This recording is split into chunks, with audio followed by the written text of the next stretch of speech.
started. What's up, yo? Marcus Anthony here. Marcus Anthony's Everyday People podcast. But this is Paul Kurko. I've had a little bit of time to prepare for him. I've had him as a Facebook friend first. We talked a little bit on Facebook, and then I finally got to get him in the studio. I'm Paul Kurko, the owner of Kurko Inspired. I had a very peculiar life. This is the peculiar life of Paul Kurko, kind of right here. I was raised by an adopted parent to my dad. I'm not going to say that she wasn't my grandma because that's all I knew for a grandma. I raised up wild. I got myself into a whole bunch of trouble young. But the backdrop of I wasn't always like that. You know what I'm saying? When I was a kid and I didn't know no better, everything was gravy. Right. You know, and I enjoyed living from, like, I don't know, from the time that I can remember to probably about 8 years old till I started finding out truth.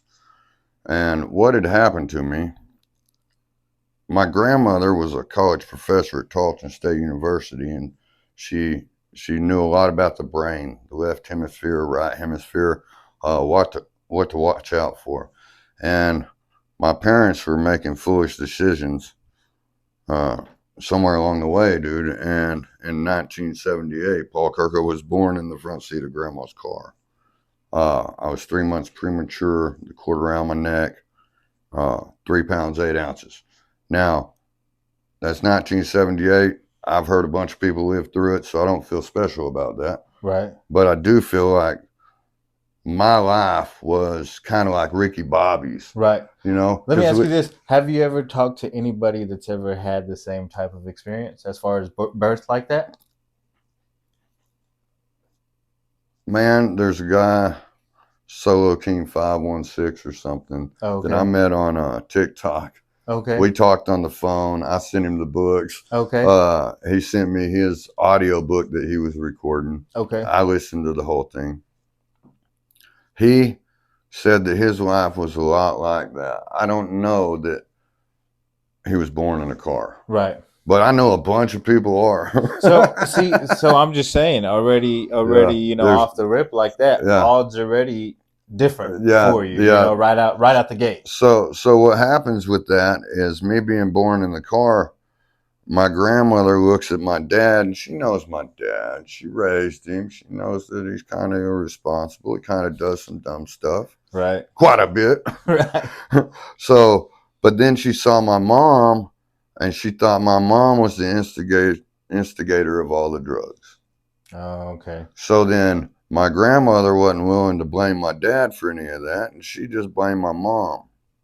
And the next thing Grandma did was talk my dad into marrying my mom just so that he could go over to my mom's later, 3 months later, and grab a hold of me and then drop me off at Grandma's, at his mom's, to raise. Right. All right. And in this time, my dad was still doing what he was doing, man.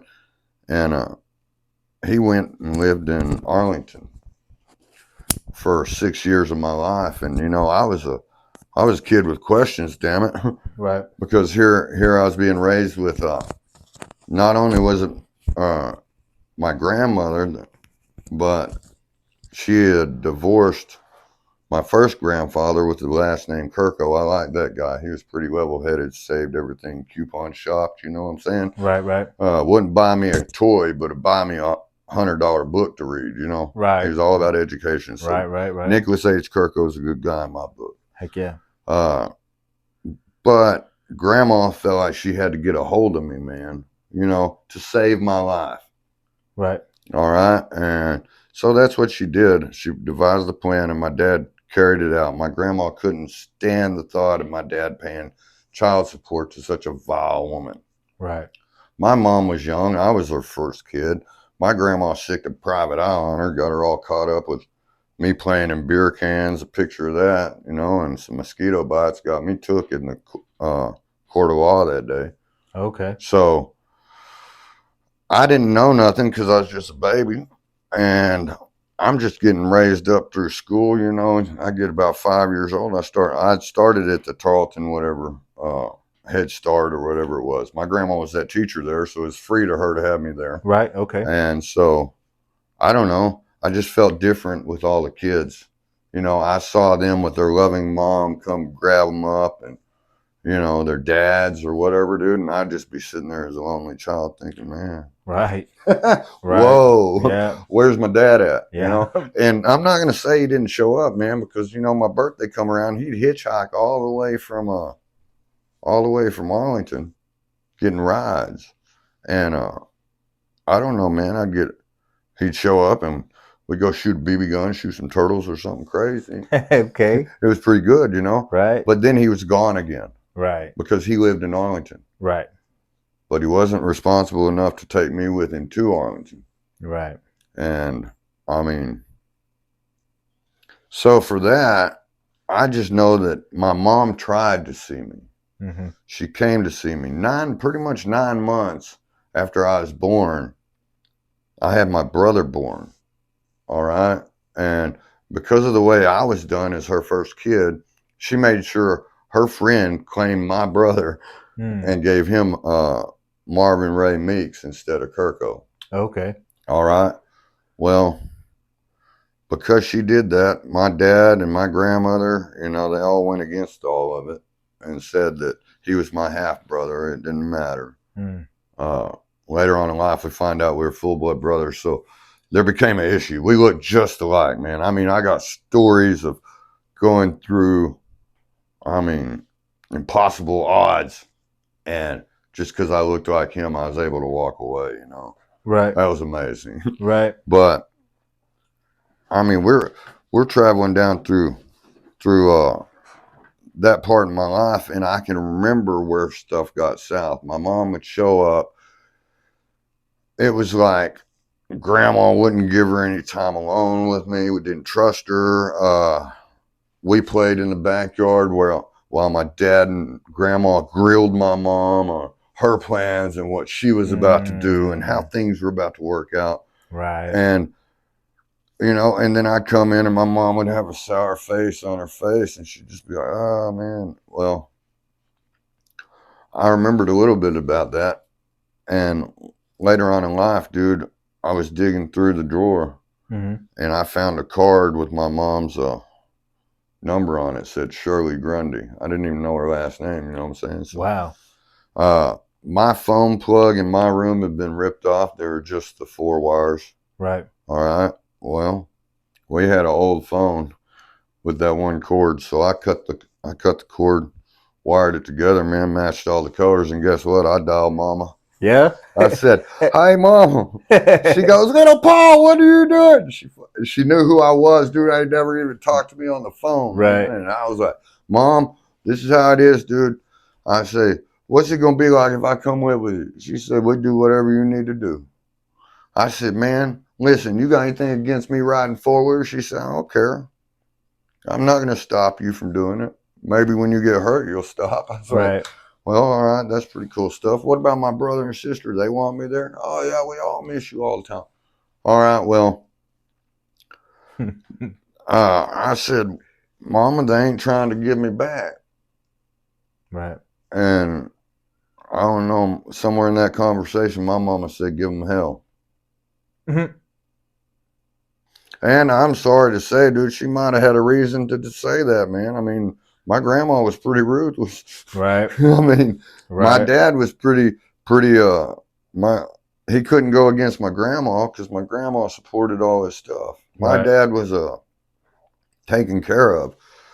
But another thing that came about, man, at 5 or 6, maybe 7, I don't know, man, there's a newspaper article wrote about me. And what it was my dad had brittle diabetes at 32. That's when it was discovered. Okay. I don't remember what age I was, but he had started having diabetic spells over low blood sugar, the ones where he goes into a coma. Right. And one day, dude, I was talking to my dad and I was like, yo, Dad, you need to get up, take me to school, man. I got a test today. Right. Okay. Well, remember I said I was in survival mode, so I never told the truth to this dude. I really wanted to go see my girlfriend, right? Okay. But I knew a test would get him moving. Right. But then he gave me the wrong answer and he said, say, man, you don't have to go to school today. You're good. I said, Dad, that's crazy. You're crazy. Mm-hmm. Well, then I noticed, man, that he wasn't making no damn sense. So I went and got him what I thought would help, and it was a big old glass of sugar water. Mm-hmm. And I was talking to him, and I was like, Dad, you need to drink this sugar water so you come back. He kept getting meaner and meaner. I said, I tell you what, man, you gonna quit talking to me like that? Right. I didn't understand what was going on being that young, but I threw that sugar water on him. Right. All in his face. All right. So then he gets up and he goes to the bathroom, comes out of the bathroom, and I said, Dad, you got to take me to school. And he's grabbing his beer, and he's like, I don't know what's going on. I go get a Dr. Pepper out of the fridge, and I'm like, Dad, you got to drink the Dr. Pepper, dude. I mean, it's life or death, bro. Drink the Dr. Pepper. He said, I don't want a Dr. Pepper. I threw it against the wall, and it blew up on both of us. Right. All right. And he went in the bathroom and locked it, and I was like, oh, great. Right. Now he's going to die in the bathroom. And I got, this is stupid. So I said, I tell you what, you don't come out of there, I'm calling 911.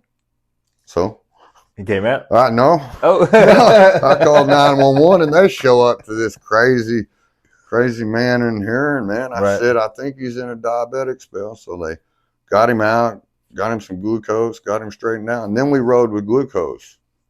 We had to. We didn't know. My grandmother at the age of 9 taught me how to drive. Okay. Okay. There's some pros and there are some cons. Right. Because for one, I was already out to get whatever I could get all the time. Right.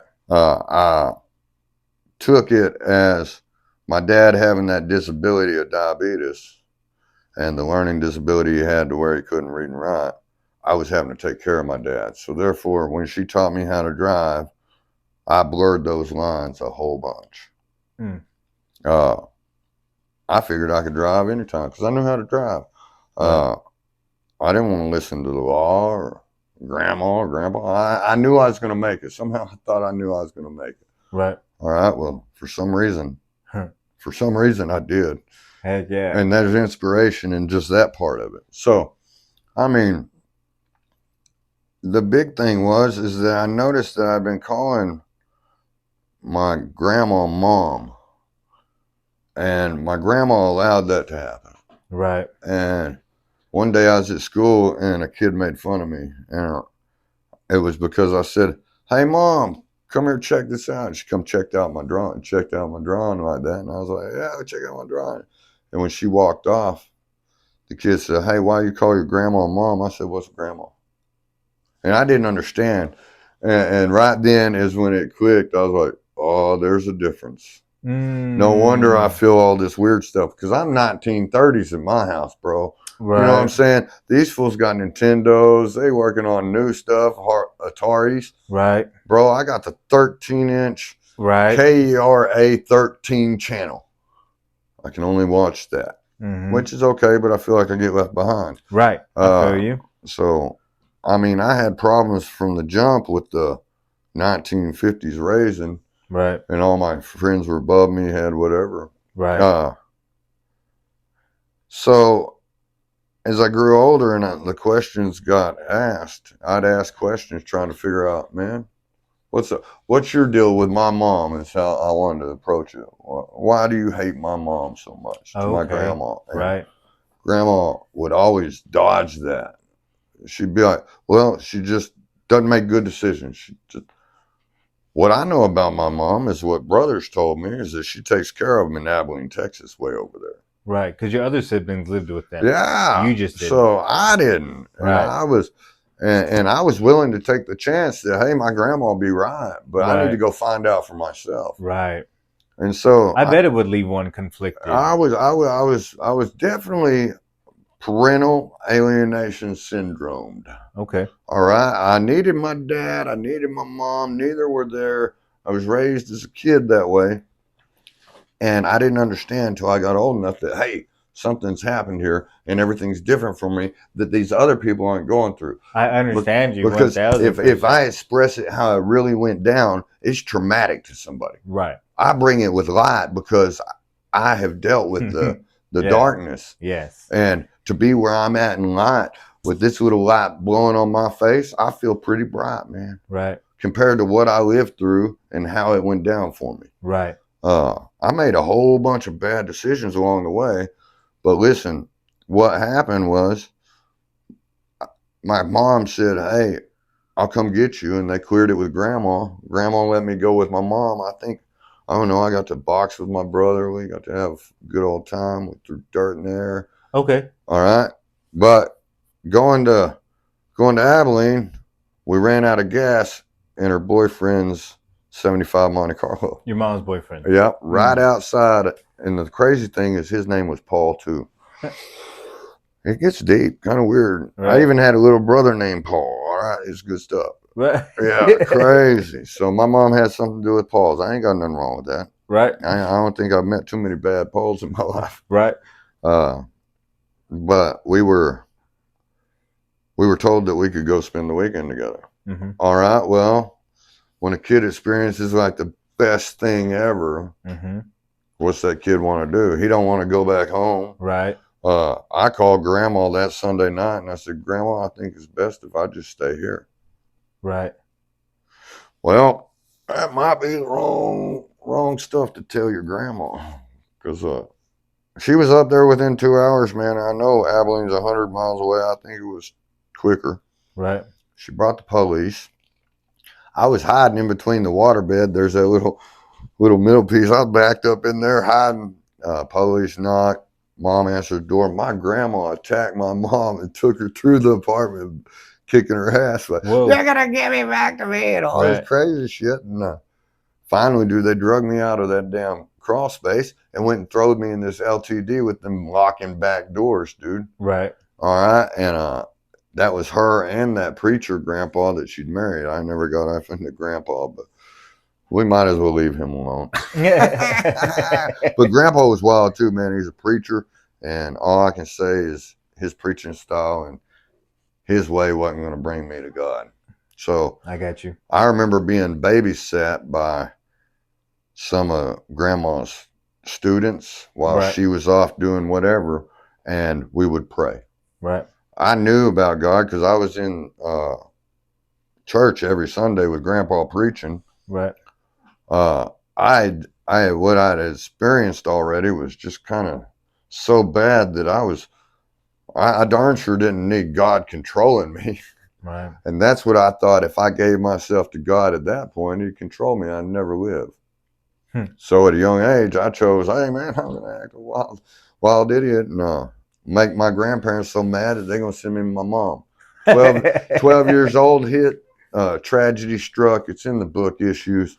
I snuck out one night out of this house that I live in now. I snuck out that back bedroom door, jumped on the bike, dude. Me and my homeboy went riding, and there was one bike, so he was pumping me. He was doing all the work, and I was just standing on the pegs. Mm-hmm. We're going down a hill, and I had something sick hit me. Mm-hmm. And I said, "Dear God, hey, bro, something just happened to my mama." And I ain't had no contact with mom, nothing, for a long time. And we were in Stephenville, she in Abilene. So I brushed it off. I was like, yeah, whatever, premonition, whatever, yeah. Went on about the night, dude. Made it back home. Being that devious dude I was, I was in there playing cars in front of grandma in the living area, and the phone rings. My grandma answered and she said, yeah. Oh, okay. I'll tell him. And as soon as she hung up the phone, boys, I said, what happened to my mama? Boom. She said she got hit by a white van in Abilene. All right. Now, story has it, she had been with some friends. They'd had a little too much to drink. They got pulled over, and my mom got a PI. She wasn't driving. Okay. They took her to jail, and at that point in time, they'd let you out at 1 o'clock in the morning or something. Right. They let her out at 1 o'clock in the morning. My mom, I guess, was still a little lit. Took a wrong turn, bro. Went left instead of right, and she was coming towards oncoming traffic in the middle of the road.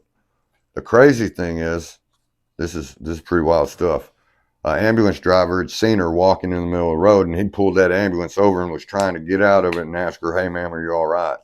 And that white van came over and never even really saw, never expected her. And boom, it was done. All right. That's traumatic in itself. But I'm gonna jump forward about I got out of the boys ranch at 15. Right. All and I right. don't mean to cut you off, but I do want to just add, and if you want to more in depth of that story he's telling right now, where he kind of just cut off at, is in this book. Y'all read it, man. It's a good read. Y'all read it. Trust me. It definitely is. Okay, man. so fast forward to the boys ranch. I get out of the boys ranch, man, and I'm just hanging out. My friend lives on Long Street over here in Stephenville, and we mess with the neighbor behind him. And it's just a lady and her boyfriend, but she's cool and gives us Cokes and stuff, right?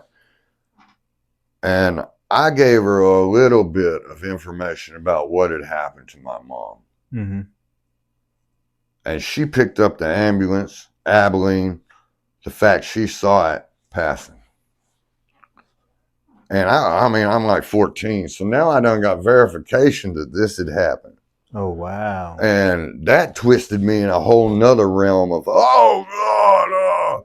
But when that happened, dude, I totally, I kind of went dark for a minute, man. I felt like I'd been kidnapped my whole life, dude. They had sent me to psychologists and counselors and all these people, and all them counselors could tell them is exactly what they didn't want to hear. Right. Maybe he needs his mom. Right. Maybe he needs his mom. Well, so they moved me to another counselor, and I mean, I just got familiar with them, and I knew how to work them, and I knew that they were a V line straight to my grandparents. Anything I told them off my chest, off my heart, that was really deep, dark in there, was going straight to them, and then they make a decision on what they're going to do with me. When my mom died, I mean, there was some rage in me, bro, because that was my escape to a better life. Yeah, I know. I don't care if it was a poorer life. I'd have still built something. Right. And here's a sick fact. I wouldn't have went to prison.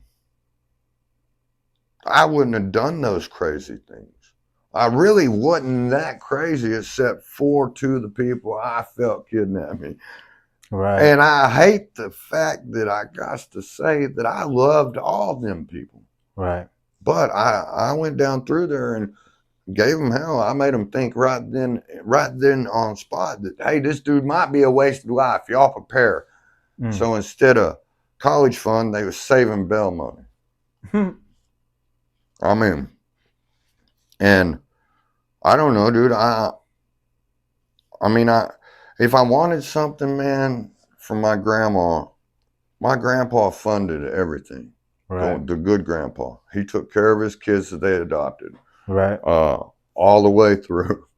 I mean, when he passed, he left money to everybody. I even ended up with some. But there's a little bit of trauma you see right there in my life. Right. The rest of the trauma is partially that whisper of my mom saying that night on the phone, give him hell, boy. So from then on, I was revenging my mom. I was being narcissistic, dude. You couldn't. I mean, I don't know what narcissists do, but I'd lie. Right. I wasn't about to tell you the damn truth. I wasn't trying to really destroy you. I was trying to get the truth, and since you didn't give it to me, now my mom is dead, and I can't get it from her. Right. Everybody's at fault, and even me. So what they wanted from me was me to go to college and yada yada yada and do whatever. Straight to prison. You know what I'm saying? And I mean, I looked like I was going to be a wasted life. I started doing that meth when I was 16. Yikes. And I had a twisted view of reality. Later on, when I was like 18, I got some more. And 2 weeks later, I was headed to Safe P, which is substance abuse felony punishment facility here in Texas. Right. I think I learned a whole bunch about people, places, places, and things, because I learned all the things you shouldn't know. because all these old schools, some of them were gangsters and they thought it was cool to tell everybody. Mm-hmm. Well, I mean, then I got out with this wonderment about that world that they're talking about. I'd only experienced it for 2 weeks. And whatever I did in them 2 weeks, boy, it was fun.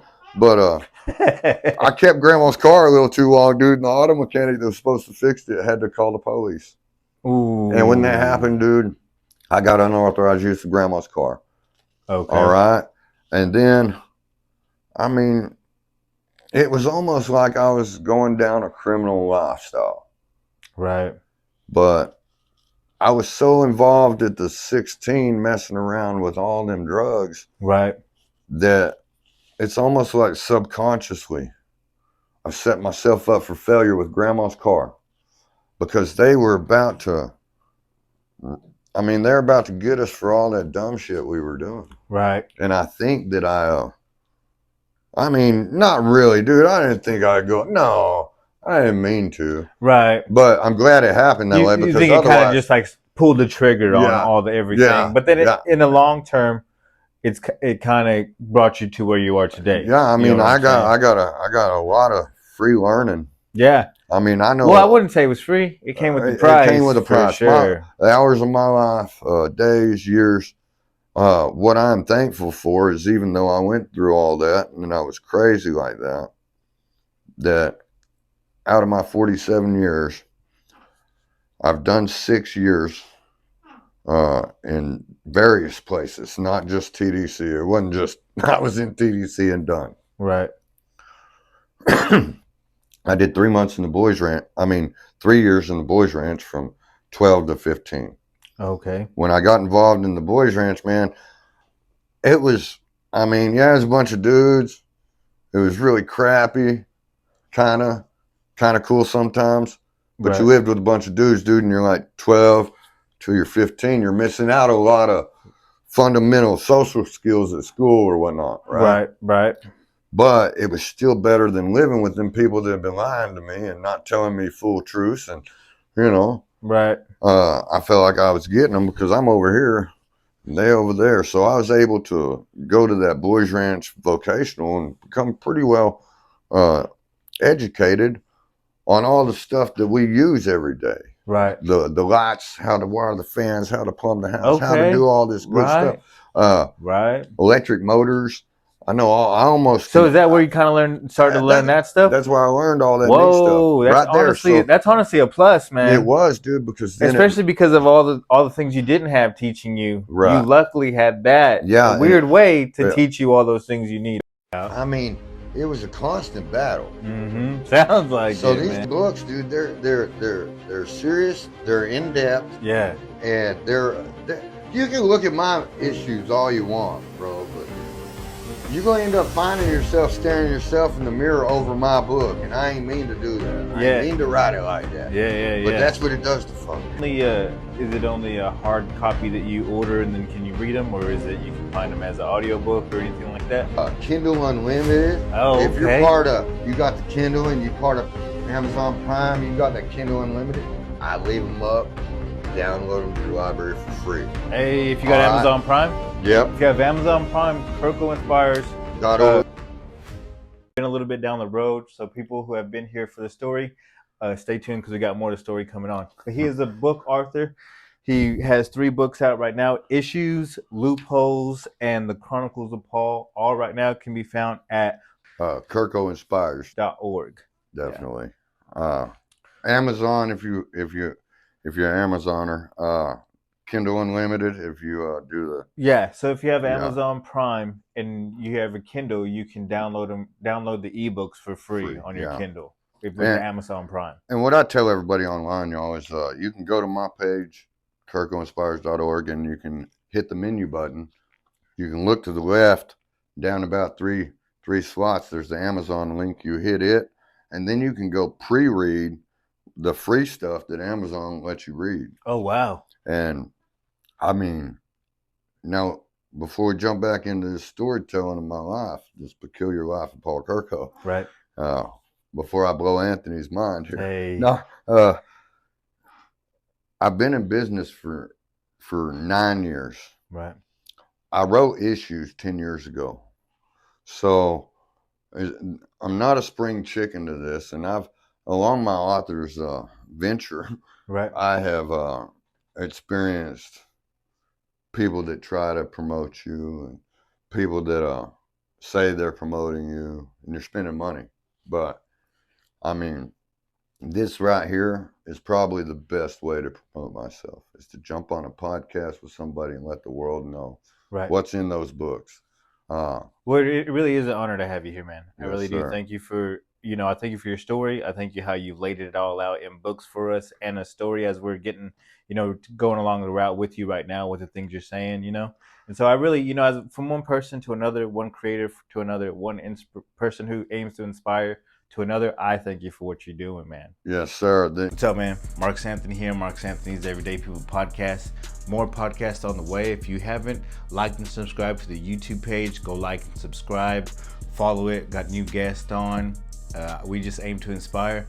We touch on a lot of different topics. I kind of just let people get it off their chest, and I love to pick people's brains. So a lot of cool conversations, a lot of cool different people that I'm blessed to meet. Don't just take my word for it. Go check it out. Like and subscribe. Marcus Anthony's Everyday People Podcast on YouTube. Follow me on Facebook, Instagram. You can find me. I love y'all. The inspires part, man, the business side of this thing was just so that I didn't have to do things by donation. Right. I didn't want to say, hey, man, whatever you want to donate. No, Yeah. I wanted to pay taxes on this because it was real. Right. I was pushed by my publisher at first to go donations, talk to churches. Some of my story, it's rough around the edges, bro. Right.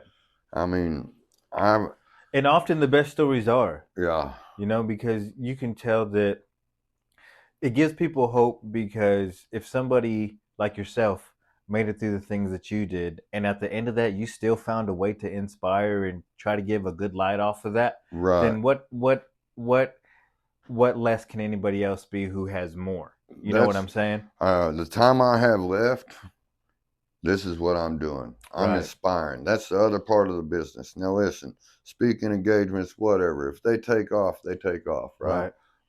My story adjusts to my crowd. Mm-hmm. Don't get me around the campfire, okay? We're not going to act right. All right? If there's a flame involved and all that. Right. But I'm going to jump back into right before things went south for me, and I mean, the way my dad did my mom, it really bothered me. Right. And later on in life, he said, man, when I find another woman, I'm going to make sure you like her. Mm-hmm. Well, that was the furthest thing from what he did when it all turned out. But I mean, I still have my mom, Paula, my brother, Joe and Davey. Right. They came from that marriage. So I work with Brother Davey at work all day. And we've been together for 42 years. Wow. We met in school and we thought we were going to be blood brothers. And we did the old hand cutting thing at like 5 years old, dude. I don't think we bled too much, but we shook hands on it. Right. And next thing you know, dude, his mom chased my dad down and they went and had coffee. And at like 5 years old, dude, we were brothers. So Step Brothers, the movie, Ricky Bobby, Talladega Nights. Okay, my dad had the Chevelle. My dad was wild like Ricky Bobby's dad. That's what the deal was, all right? My mom was kind of conservative. She was raising them kids. She probably fought, dude, because she was a single mother, and so she might have had a boyfriend named Chopper. Right. Chopper might have been blamed for my sister's dad when later on in life we find out that my sister's dad's another dude and she's got a brother and they all accepted her and all this good stuff. Okay. But I'm not the only one that went through this. I was devastated when my mom died. Mm-hmm. My brother and sister felt it because they lived with her, man. I mean, that was their bread and butter right there, and it got ripped out from under them. So then they went into kind of foster care, weird stuff. My grandma ended up adopting all of us at the same time. But wow, I was going crazy. My grandma moved that dude that looked like me named Marvin in, right? Mm-hmm. And I was in Green Oaks Mental Hospital for, I guess, a 6-month stay because I was mad. Right. You couldn't trust me. They Right. had to do something with me. Yeah. So I did the 6 months there, and I come home.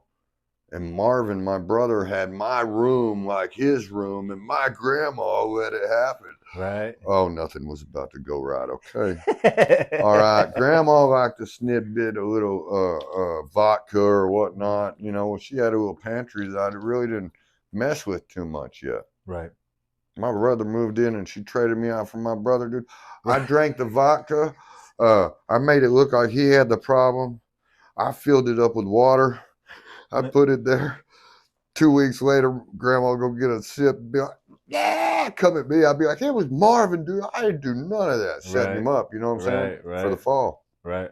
Well, I feel bad for that now, but it was good then because it got it off me, and I continued to drink. Okay, like 10 years old, dude, we were drinking, and we're drinking box wine. I mean, that was just that rebellion part of me from that 8 years old on. I didn't care. I was in Boy Scouts, y'all. I was the only one that smoked cigarettes. I was at Camp Billy Gibbons smoking cigarettes. On the ride home from Camp Billy Gibbons, my dad tells me, he says, "Say, give me a cigarette." I said, "I ain't got none," because he'd take them. Right. He'd just take your cigarette. Right. No, I ain't got none. He said, "I know you got a cigarette, man." I said, "Man, I ain't got no cigarettes." And he said, "I know you got it. I can smell them on you. Now give me a cigarette." I said, "Dude, you can't take my cigarettes." And he said, "Just give me a cigarette." And I gave him the cigarettes, and he gave them back. And he gave him back. That was a mistake. All right. Because all this time I've been mad at my dad's part to play in this, even though he played like he didn't have no part in it. Right. He acted like he didn't grab me from my mom with the intent to drop me off and go live life with his dope buddies. You know what I'm saying? And right. I think there's a chapter in there called Dope Buddies. Some of that shit's named out of Safe Peak because that shit scarred me, man. Hey, yeah, you know. Hey, that's cool. Just as much as I learned it, as cool as it was. Yeah, it wasn't that cool. And but one thing for sure, it's as real as it is. Yeah, you know? And so later on, dude, I'm about 16, bro, and my dad and I go off to his friend's house, and I don't know, some lines have broke out, and we did some. Yikes! All right, well, that's a bigger step off the cliff, not just cigarettes now. And I've been stealing his cigarettes that whole time before Camp Billy Gibbons. Right. I mean, he'd be screaming at me. I'd take the dude's food stamps in the book, and we go buy $1 pieces of candy. Get the change back, go to Tarleton State University and play video games all day. Heck yeah. Oh, yeah. He was mad when he didn't have no groceries. But that was my life, paying them back for doing what they done. Right. All right. And I was always out to villainize my dad a little bit. Right. In my grandma's eyes. I didn't want to do it to the rest of the world. Right. My dad was really a cool person. He was a mix between Clint Eastwood and Grizzly Adams. That's a crazy mixture. Yeah. I mean, the animals were his friends. If you heard him tell it, he was something Indian. All right. His mom was up there in Tennessee, and what had happened and why he got adopted out was because she had too many kids. And so my grandparents adopted my dad, my 3 aunts. And they were from 2 different families. But so my aunts got growed up with grandma, and they tell me some wild stories. My grandma treated me with alternative punishment. I don't know if anybody knows what that is, but it's horrible. I mean, like, you got to spit in a circle 100 times. All right? You ain't leaving that circle because you run out of spit about 30. You ain't going to spit no more. You're going to be there a minute. That's wild. So that's what grandma was talking about. Wow. The thing was, when she busted me smoking a cigarette, she'd make me run blocks. Well, this is where I felt kind of narcissistic. On the other side of that block, bro, I'm firing up another cigarette because I already smell like it. You know what I'm saying? I mean, you're not going to beat me down. All right? One day she takes me out in the backyard to whoop me, dude, with a belt.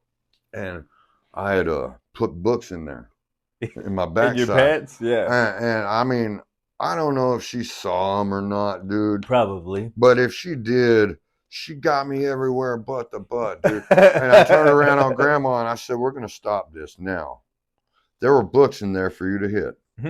and you missed them. And we're not doing that no more. So she quit. Thank God. But she could have beat me to death with that thing. I mean, whatever. I mean, I've had her mad a couple times. When she wakes up to her car not being in the driveway, stuck on the side of the highway in left hand. Right. All right. Right. And me and my homeboy, Timmy Cunningham, best friend, are passed out in there. And Right. she don't even know till I come in and tell her. Right. She done walked past the car, dude, to get the paper, the Stephenville paper, and never even saw her car gone. So I had to explain the whole thing to her. Right. And she's like, what, my car? Yeah. She loaded us up and drug us 70 miles an hour back with her Nissan hardbody truck. Me and Timmy both in that car go, we're gonna die. Oh, well, I mean, we deserved it.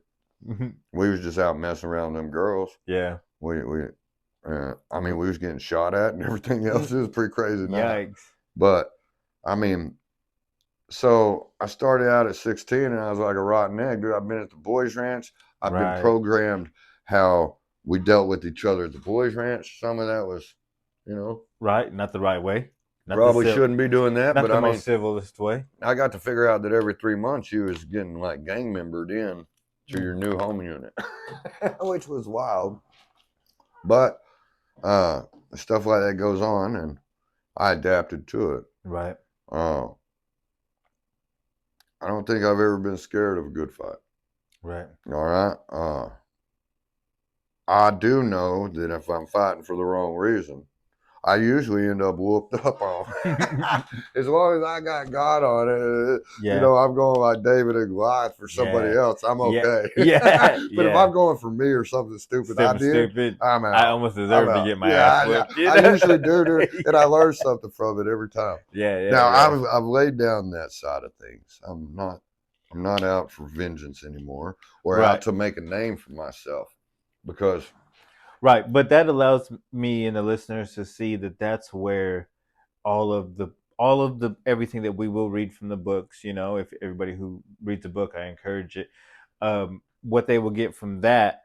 This is everything that kind of inspired what all this is. Yeah, and so I appreciate it because we're able to hear the live flesh version of how it really went down and all the expression behind it. I know there's, probably some things that you're leaving out just probably for the betterment of things.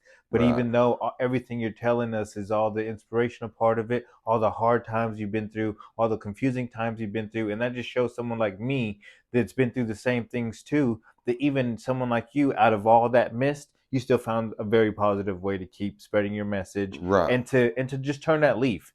So what turn the page? What turned that page for you? Man, I always felt like my life was just a horror movie, sort of, kinda. Right. From the outside looking in, I felt like it was a horror movie. Right. Living it felt kind of freakish. Right. Like nothing was real. Everything could be taken at any given time because whatever. Heck yeah. So I was always stressed. Like I'd already been locked up. I'd already started over a couple times. What turned the page for me is the fact that I told my story to a couple people in life. Right. And just verbally, not wrote the book, not went into depth about anything, but told a little bit about my story and saw a light in their eyes pop on. Like, hey, dude, this dude might have been through something. I'm going to listen to it. Right. All right. And I've seen people make positive changes over that, just talking. Right. I was in county jail one time, dude, and I had a big old black guy tell me, you got the gift of gab, man. Right. And he wouldn't tell me anything else. And I was like, Casey, tell me, what do you mean by the gift of gab? And I bothered him so much that he told me at like 17 years old, you can walk into any situation and you can turn around and walk right back out. I've seen some of that happen. Right. I've seen some really bad stuff go down, and I actually make it out of it. I don't know. I mean, guns and drugs, I mean, that explains it. Right. If you're involved in either one of those, man, you're taking chances that some people don't have. That normally don't have a good outcome. Yeah. Chances that don't have a good outcome. And one of the things I will advise, just because you read my book, dude, and see what I went through, don't think it'll work out the same way. Right. Because it won't. I mean, I've lost so many friends along the way that thought, hey, man, I can do it one more time. I mean, some of them be given by the doctors, the damn pills, the pills that whatever, take one too many and never wake up, man. And so tragic. I just know that there's a better version of us inside of us that has been scarred by the traumatic things we've lived through. For sure. And I mean, we're all, if you ain't tore up, you can't be my friend. Right. I can't have no Judgy Judgerson. Right. Coming at me about tattoos. Did you walk a mile in my shoes? Right. You know, you're trying to explain to me something you don't understand. Right. Right. And you know, I thought my trust fund was a lot bigger, dude. And when I got to prison, I saw that the tattoo artist had the fat locker, bro. And I saw that the tattoo artist had a little bit of pull with fools. Hell yeah. So you know what I did? I took all that inspired BS I learned in the boys ranch with running that green cow tattooing ink on that dude's back. I made a big old portrait on him. We got in some deep trouble. I almost never got out of that. You know, but we ran that green cow tattooing ink and put trees and all kinds of crazy stuff on his back. So I'd already experienced it. Right. But they took away the motor and now we had the staple and it was like some Chinese tattooing. It's called picking, and I learned how to do that. I became third best on the unit I was on. Wow. The only people that were whooping me was the dude that taught me how to shade, and the dude doing portraits straight off the picture, didn't draw nothing on you. Dang. I mean, he's just like, and it come out just like, oh, wow. Okay, that blew me away. And the dude that taught me how to shade, you know. So I enjoyed tattooing. Right. And, I mean, even in life when I was in my hard times, dude, I could always make $1 with that tattoo machine, if not a bunch of dollars. Yeah. My whole arm I picked. Yeah. Right here, all this right here. I had one dude put a pattern on sideways. Right. It's kind of right there. But anything that I could reach on my right arm, I did. Right. Then I came out to the world. And I mean, things are cool. I got a little bit more learning. A girl was at a shop learning how to tattoo, and she taught me through the shop how to be clean, sterile, right, and not just spread infectious diseases. Yeah. Don't cross contaminate. Yeah. It's not worth it, you know. And so I did this myself. I mean, to tell you, I would have tried to do this one, but I'm not left-handed. Right. You know, so I had my homie do it. Well, I mean, I figured out I probably can. I just somewhere along the way, man, I got bummed out on tattoos. I'm covered. Right. But I mean, if I see something I gotta have, I probably get it. Yeah. I've got all the tattoos I need. You get it or you'll do it. If I gotta have it, I will. Yeah. I'm not out to. Yeah. I'm already proven. Yeah. What I'm talking about, because what I did is memorial tattoos after that. Okay. I have a machine right now. But I just not active. Right. I have a list of people to do. Right. But I'm not active. Right. And it's been 16 years, so I mean, I still do one every once in a while from Old Lady or whatever. But my bread and butter is a 10-hour day job, man, that I've been at for 20 years, working with them cars, working with the public. Heck yeah, man. And everybody knows where I'm at if you're from Stephenville. I mean, yeah. And here's one thing: over 9 years of being kind of quiet and just putting it out there a little bit, I'm almost cross Canadian ragweed and small town famous. Hey, you're always 17 in your small town, though. Heck yeah. I mean, I have actually seen the book. People read it. I mean, listen, I'm going to tell y'all a story before we get off into any more good stuff. My friend brought his daughter. She's like 17. She had friends. They all showed up at my house. They're real big supporters of the fact that I used to have music. Right. We're not getting into music. All right. I laid it down to be inspirational. Thank you. Hey. But I gave them the books, man, and none of them boys could read but her. And for some reason, they got off in this little room, dude, and she read them books religiously to them till they finished the whole series. Whoa. And they became super supporters. Whoa. Most of my friends are over 20 years old, man. Right. I judge a book by its cover. Right. All right. I also judge a book by how long that fool keeps somebody interested. Right. How long you had your friends for. Right. That'll tell a lot about somebody. Right. People go through messed up time periods in their life, but they're really good people. Right. When I was off in that addictive world, dude, I was always trying to lend a helping hand to that struggling fool. Right. I mean, whoever it may be. Right.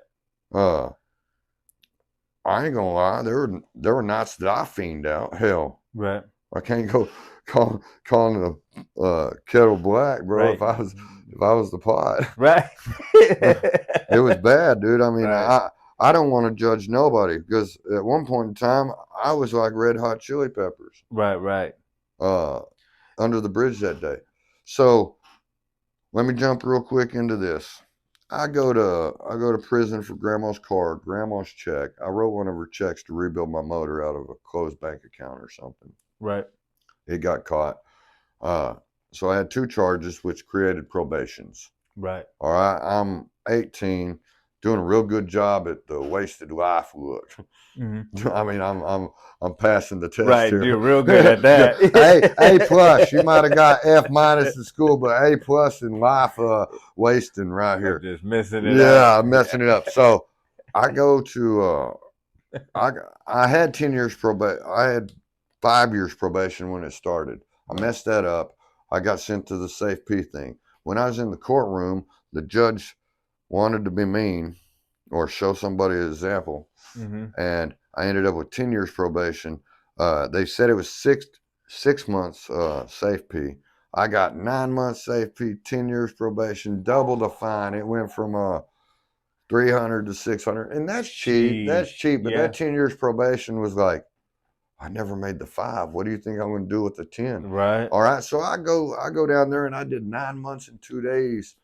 I did 18 months waiting to go, but 9 months and 2 days in safe P. I thought they forgot about me. My good grandfather had gotten in a car wreck. Mm-hmm.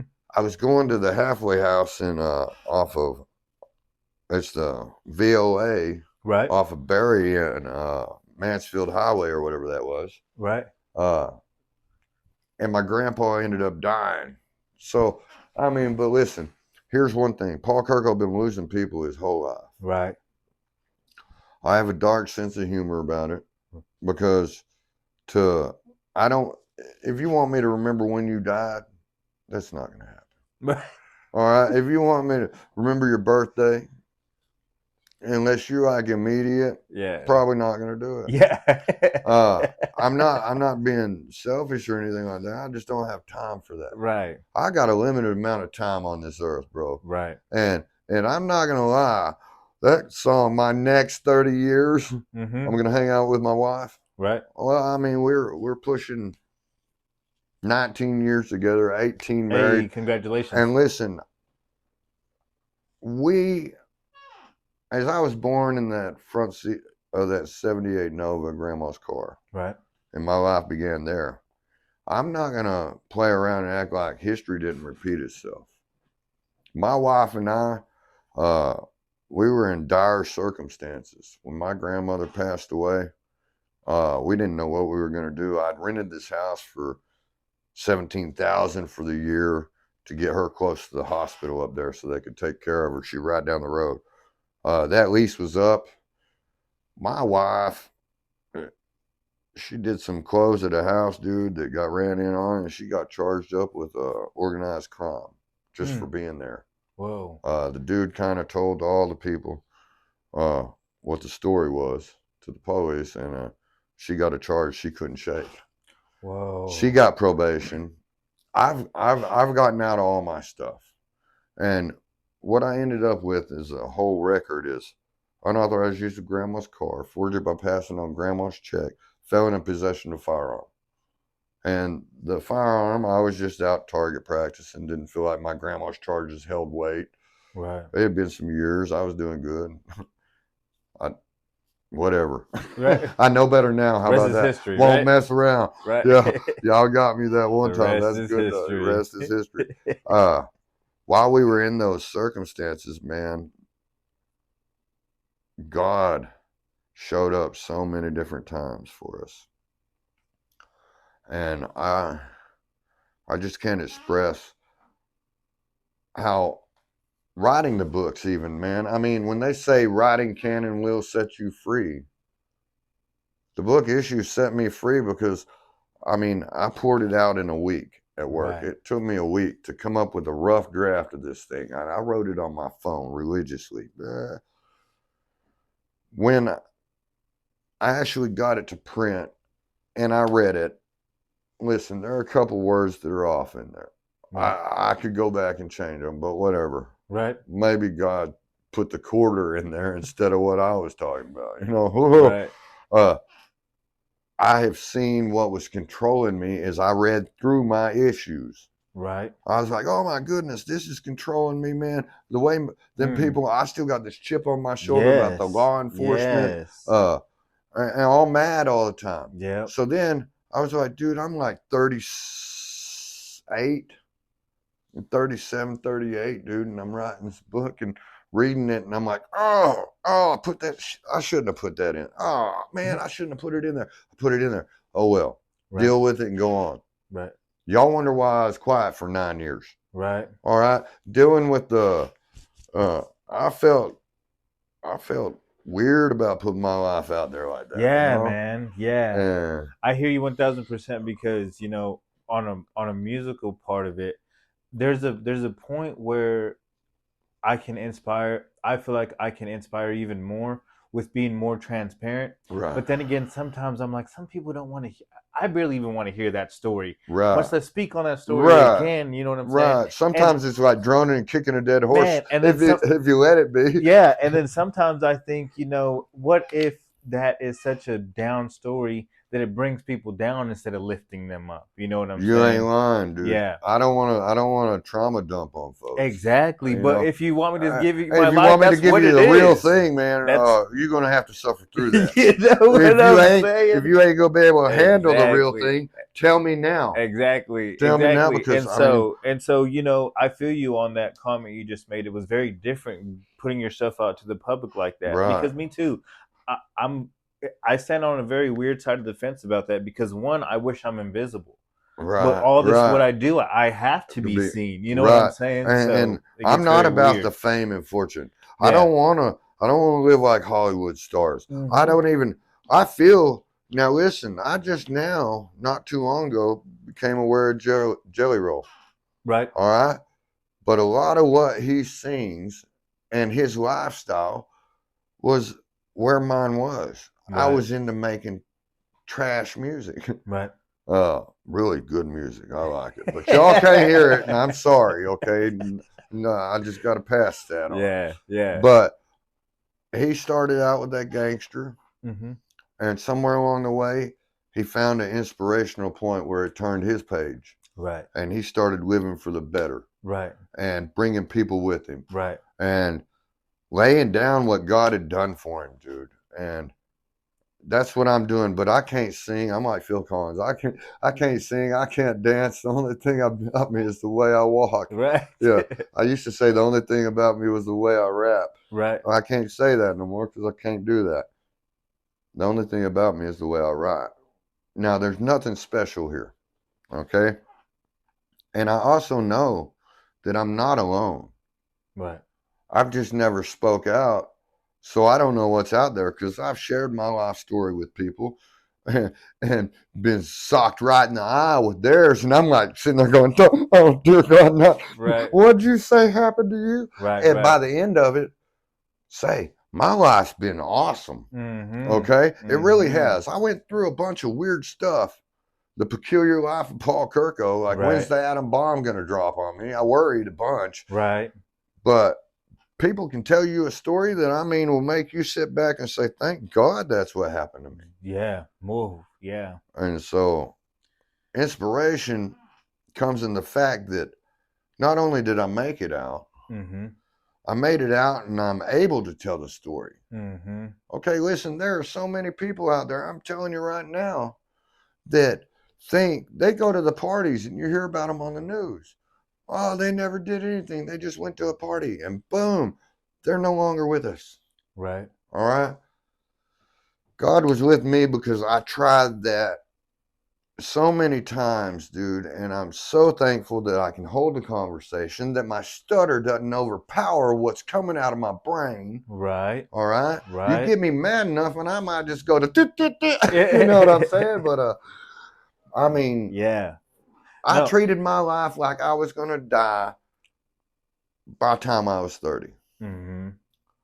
And my grandma passed, and I'm talking about a year later, in the month she passed, that boy of mine that just walked that field and got his diploma dropped into the world a year later, man. And I mean, if that ain't God's timing to drop something on you that you either gonna do good with or you're gonna blow it up.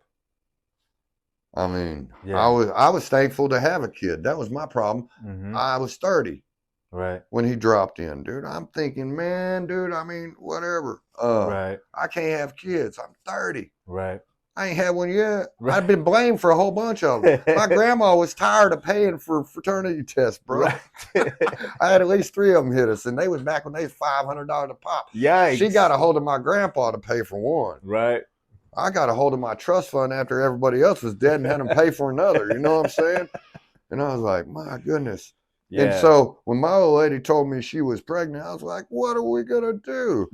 Fucking dope, man. Yeah. I'm $800 in debt to the bank. Right. I just accidentally got off parole. Right. I don't even know what we're gonna do. So that's where shit got real.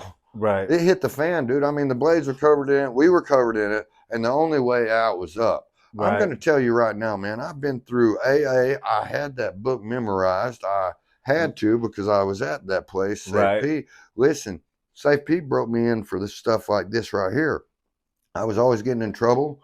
I'd always get no talked. That means you couldn't talk to nobody and you wore the stupid badge, right? Right. Well, they kept me on no talk for 3 months, bro. And I'm telling you, this is the reason I can do it now. When they let me up, I was flying fake helicopters into the morning AMD, landing it for all the inmates to see, jumping out singing Metallica with recovery-related words and themes. Oh, wow. In front of 56 dudes. And I'm talking about if you ain't got your haters and your celebrators and the ones that are pushing you up. Yeah, I mean, I've faced the criticism. Bro. Right, yeah. So that's dead. Yeah. I'm not worried about the criticism. Right. Who I can help. Mm-hmm. Yeah, and you know, a second ago you said, you know, it's nothing special. Well, honestly, man, I think it is. I think it's very special. And one of the most special things about it is the fact that you are an everyday person. Man. You know, you like you said, you're just one of many, and that's exactly how I feel too. All of our deserts have been a little different, but we're just one of many. And so the way that you encourage people, and the way that I try to encourage people also to, the thing that you just really got to do about it if you want to spread the word is just start to spread the word, just like you did with your books. You started with page 1. Yeah. And now you have a series of it. Yeah. And you have another one on the way, right? I have one on the way. I just got the cover. It's almost done. This cover's sick. Yay. I mean, my book covers tell a story, but Circumstances is coming, and it's a 350-page novel. Hey. So it's going to be hot, y'all. And I hope if you dive off into any of them, I hope you catch all of them, and I don't care how you get a hold of them. Right. In 10 years, I am glad to say that I worried the most. I think that it was going to be a dud. Right. I'm just one dude that can't spell. Right. Can't punctuate. How am I going to write a book? A book. How am I going to write a book? And what happened is my publisher asked one of my best friends, dude, hey, bro, I need a story. And my best friend threw me under the bus, dude, and said, call Paul Kurko. And I'm like, but best bus you ever been thrown under. Yeah, but listen, when it first hit me, I was like, you want my story? What? Right. Why you want my story? Right. Well, what was it? So I threw it to him real quick on the phone, and he stunted my growth a little bit by saying I need it in 1 paragraph to 3 pages. And I was like, what kind of story is that going to be? Like a hot shot highlighter story, you know, outline 3 paragraphs and you're Right. dead? No, it ain't going to work like that. He said, well, keep it as little as you can because he was just starting out on something. Right. He didn't have a whole bunch of money in the bank, and Right. he said he needed it short. So I dropped him like 92 pages. We published 86. Hey, very nice. Issues tells you what all I did in life, kind of like what I was telling y'all to get me to whatever. Somewhere I got into Lincoln Tech, bro. All right, I didn't go completely stupid. I got some training in some automotive stuff, which I didn't do that to help everybody. Mm-hmm. All right, I did that for selfish reason. I did that so that I could fix my own cars because I drive real hard. Right. Or I used to. I used to not be able to keep tires on a car. Right. Now they last 10 years till they pop. Hey. Yeah, that rubber's expensive. So, I mean, it's an interesting situation to be Paul Kurko in these shoes trying to inspire people that are feeling uninspired. And people get drugged down through the mud, dude. And, I mean, the bills keep coming. Things keep happening. And don't let the law get involved. Golly, then your life stops. It's like you die when you go to prison. Right. The only one that's going to right you is either your real good friend that right people, or your mama, or your grandma. I mean, all them people going to leave you hanging for just a minute while you do your time. And it's just as if you fell off the face of the earth. So I call that starting over. Right. And I've had to do that 4 different times. I want to say 5, but 4. I'll be modest with it.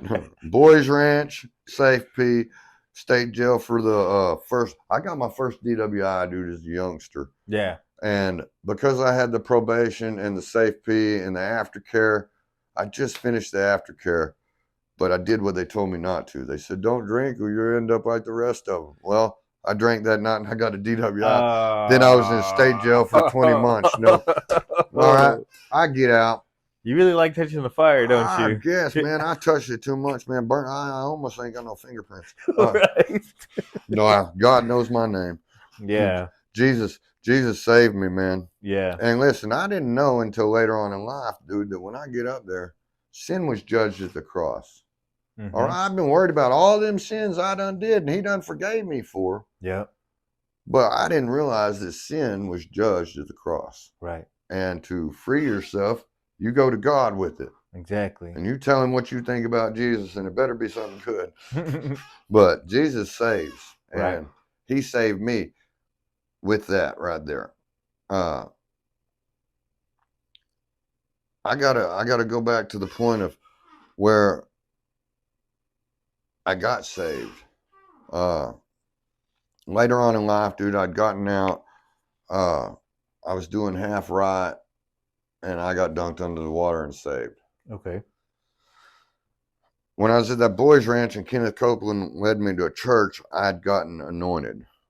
All right. I don't believe in none of this at that point. You know, all I know is something's different about me, and I keep walking out of the fire. I get saved, and I start looking to God for help. I mean, I need some kind of guidance because I got myself to prison all the time. Apparently. Right. So when I got that DWI, man, I actually got to go back in and experience getting my GED. Okay. I tried when I was in Safe P and I failed. I went back to the John R. Lindsay unit, had a whole bunch of fun learning all that tattooing and doing whatever we do in there. You know, I don't even want to get into it. Right. Everybody knows. Yep. It's fun to some degree. And then it's not. Yeah. It's fun till it's not. All right. There are a lot of lonely nights. That's all I got to say. So you're marking your stuff off. Don't do it by the day. Do it by the week. Yeah. I got out of there with my GED and I got to go to Lincoln Tech and learn all about the computers. That's what I was there for. I understand the mechanics behind the valves and the timing and all that and the spark. I needed to know computers and what they were controlling and how they were controlling fuel management, and so I could be smarter. Right. All right. Well, I went there, and while I went there, I run up on a homeboy that I was in the old school of higher learning over there, and we get to doing bad stuff. And I get a little involved in the cocaine world, a lot involved I shouldn't have. And I flunked school by 19 days. He said, if you miss another day, you might as well not come back. And that afternoon, I went out to the parking lot and fired up a doobie and fell asleep. And woke up to being a failure in grandma's eyes, my eyes, everybody's eyes. School's eyes. Yeah, school's out for summer. School's out forever is what I was screaming. Forever. All right, I done ruined myself. Right. Because I couldn't get there on time because I had to get my fix on in the mornings. All right, and to control the fix, I had an older lady that was my old lady. Right. Kind of filling mama shoes and just pimping the situation for me. We got real deep in it. And I started thinking that I need to be gangster and have a gun because somebody's going to knock me in my head and take my stash. Right. And well, I was out there target practicing with that gun that day, and I came back to town for a pack of cigarettes in my 87 Formula Trans Am with no front end on it like an idiot. To get a pack of cigarettes, and I get to town and I see two blonde chicks and I punch it down there by Bostocks. Right. And on the other side of that car was Clayton Holofield, the sheriff. Ooh. So he falls in behind me, chases me America's drive-in, favorite drive-in, Sonic there, and I pulled in like I had some money. I just broke his shit, done fired my gun 522 times, one shot at a time. Took me all day, never hit the sign. This is a worthless deal because, dude, it really cost me a lot. I waited 15 minutes. I backed out of there and I hit old Clinton Street. Well, while I was backing out, I seen them headlights coming around that little steak shop, or it used to be a Mexican restaurant right there. Right. Coming around the railroad tracks. I said, dang it, boy, that's him. So I punch it. Wah! And I slide down Clinton Street a little sideways, and I get down the stop sign. I said, I don't want to lose my license for running a stop sign. I can play stupid, but if he sees me do that, I'm out of there. So I punched it. I got lucky. Sort of. I got rid of half of what I was messing with. Nice. The gun, though, got jammed under the seat, and I couldn't get to it. The car, I was starting it from underneath the dash. It wasn't my car. When they pulled me over, they seized the car. They gave me my choice to walk away. I'd let somebody borrow that car that I was going to Lincoln Tech, that badass Grand Am, and he flipped it end over end one night on a dirt road. He was a real good friend of mine. I let him drive it, but it was front-wheel drive, and he punched and went somewhere straight to the ditch. Da-da-da-da. So I was in this makeshift car from this makeshift friend, homeboy. And they caught me in this car with this pistol. And I said, well, hell, it ain't mine. And so we get down to the police house down the Erath County Jail, and they're talking about all this crazy stuff. And they're going to blame it on that dude that I gave his name out. Well, this dude had just got out on a 10-piece. And I didn't feel like he should go down for my stuff. So right about then, Paul Kurko manned up and said, man, dude, it's my gun. Quit tripping. Right. So it took me $7,500 to bond out that night. Ooh. Rita come and got me. She was mean to me.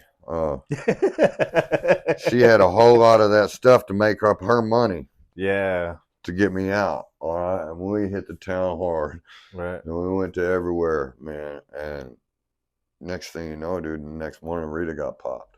Oh. And it was something serious. And that was the downfall of everything. Well, I just got that gun charge, man. I done been to prison, the prison scenery 3 different times. Right. And I've heard everything from I was involved in stealing TVs out the back of Walmart, and I had a whole crew, and I was just being a bad person. Right. All right. I've heard them stories. Right. Well, here I am, and I'm not quite stealing TVs out of nothing. I ain't trying to steal nothing. I just can't act right. Right.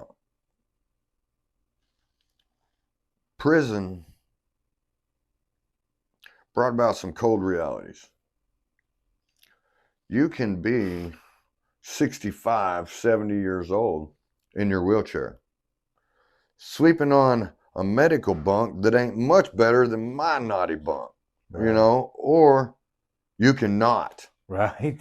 There are ways to not.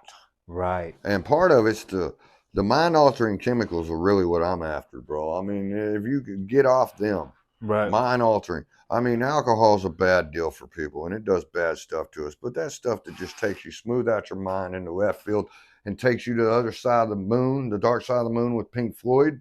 Yeah. That's that stuff, man. Yeah. And I'm against anything like that. Right. But it's lit by lived experience. Right. So what has happened, man, is I tell you all these trips to prison, the Lincoln Tech, and how I failed with the cocaine, got the gun charge. My next thing is I had to go back to prison.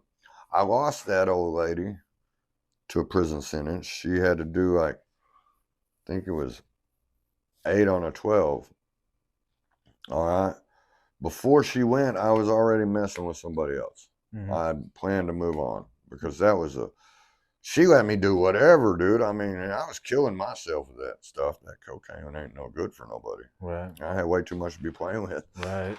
So I'd met somebody else and we were moving on in life, dude. And all of a sudden I get this gun charge. And Rita's the one with the money. So I call Rita in to save me. Right. Save me. Right. Yeah. But my girlfriend Destiny, dude, I'd done planned that I was going to have a life with her. Right. And so I've got to go to prison to some degree over the gun charge. That would be the third time. All right. But this time from the previous, where I was going with it earlier, is the previous convictions and going through all this and seeing everybody's charges and how they get handled at court. I knew right then that if you go in with a bunch of charges, you get less time. Mm-hmm. So I went in there I accidentally helped 2 people escape from Hood County Jail July 29, 2002. It was all on accident. If I'd have known who I was escaping, I probably wouldn't have participated. Right. But it was also that guy that had just got out on the 10-piece. He was coming to our house in Saginaw, Mm-hmm. me and Rita, or he'd left there and got popped and was going down for a 25-piece. So when he hit the streets, I felt obligated to help homeboy out. Right. But then I was like, oh, help me out too. I'm going to get them other charges, see where this thing go. I had no faith in it. I didn't know what was going to happen. I was for sure we were all going to get shot dead. I mean, we got face planted, me and the other. But I walked out of that too, man. And they backed it. We even showed up at his court date that day in Hood County Jail for the escape. And you talk about a very unsurreal environment, bro. They was mad. They didn't know how I was there. I didn't know how I got out of jail. It was all by God's grace, dude. Yep. That I'm even here. In them books, man, issues, I tell you what I did in life, good, bad, and ugly. Loopholes is a glimpse of how I got away with all the issues, man. Because most of those issues drown people or knock them out the game or they become miserable. Right. I've seen miserable people that you can do nothing Right. to change. Exactly. And exactly. that's what I'm fighting right now is if you're miserable, man, find some happiness in something. I don't care if it's catching a minnow on a hook. Yes, man. You just saying that, I think that's what separates the ones like yourself. I think that's, because we could just be mad. We could All still the continue. time, yeah. We could still continue to be mad because of how history has done us. Yeah. Many people live like that. We could be one of those many people. Yeah. But instead, we try to still find the positive. And it's hard, man. I don't know about you, Paul, but for me, I feel like I got a shortcoming. It's a scratch and claw for me every day, man. These people don't even know. Yeah. I mean, Yeah. And the fact, okay, with my kids, what I've done different, man, is when my kid got here, I stopped doing that shit. Yeah. All right. And it's been 18 years, almost 19 congratulations, years man. that I have not touched it. And I did it like the Red Hot Chili Peppers said, and that was a serious addiction. Right. To both of those, the meth and the cocaine. Right. I'm glad to have laid them down. That was a serious fight for my life. The places, there's a book that I read, and it was while I was in prison. I picked it up. It's called Meth and Sorcery. there's nothing that explains that world more than that guy did, man. Yeah. You got your cook over here whisking it all together, and he works straight for Satan. Right. And Satan spreads this poison to all his people, and all his people go through hell, and they don't even realize they're living in hell. Yeah. But it's all sorcery, meth and sorcery, man. It's a real. I lived it. Meth and sorcery. Meth and sorcery, man. I'll promote that book. He's an undercover dude and got involved with some bikers, and the bikers were really cool, and they really stuck their neck out for him and saved his life a couple times. So he had mad respect for him. He got involved in what they was doing, and then backed out somehow and made it. Wow. But he told the story about how the cooks do everything. I was right there with it. I knew where my stuff was coming from. That's too close. Right. That's too close for comfort. I'd rather be the dude at the vape shop wondering what flavor it was. Right. Right. But I was right there most of the time. And it wasn't just that person or this person. I had a whole network of people that were doing the same thing. Right. So it was like, who had the better deal? Right. And who was I going to go get screwed up with that weekend? I'm glad that stopped, because that was a horrible deal. When I had my money, I'm not going to lie, dude, I spent probably out of 157,000. I spent what I spent on grandma, which was about 65,000 of that. But I spent 16 grand on methamphetamine. All right. And that was a low blow. Now listen, I didn't do all that, but all the people I was around did it. And I guess I thought it got things done. Right. And maybe it did for the time being, but I was real sorry for the places it left people. Yeah. And so only God can judge you. Right. Thank God. Because if it was anybody else, dude, I'd already been lit fire burning in his chair. Yeah. Yeah. I mean, the things I've seen, the things we've been through, I mean, foster care is serious, dude. You get a lot of love from people. Listen, I lost my mom at a young age. Dad died when I was 22. He actually died in some harsh circumstances, which kind of changed my reality of the dope world. He did him a blast, dude, and he died in my lap. So every time I did it after that, dude, I had this knocking sensation of, you stupid fool, you're going to be next. Right. So I veered away from that. And one time I'd even, I mean, there are different ways to do it. But this one time I was in Strawn, Texas at a radiator shop. And I got to tell this because it was monumental. I went in there to do it with how we was doing it, Red Hot Chili Pepper style. And I walked in and I did it. And I walked out to my old lady and I said, you're never going to have to worry about that again. She was blown away. She's like, what are you talking about? I was like, I'm never going to do it that way again. And I didn't.